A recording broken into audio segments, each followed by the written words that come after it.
How to turn off backup in Google Photos so your photos and videos stop syncing to your Google account. First, open the Google Photos app on your phone. Then, tap your profile picture in the top right corner and select Photo Settings. Next, tap Backup. You'll see the backup option at the top of the screen. Simply tap the toggle to turn it off. If prompted, confirm your choice.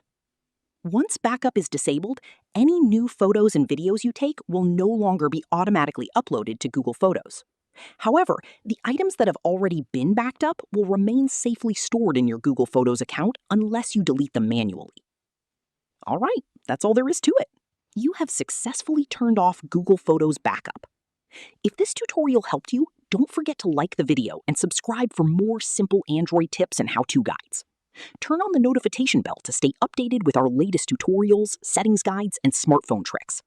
Thanks for watching, and we'll see you in the next video.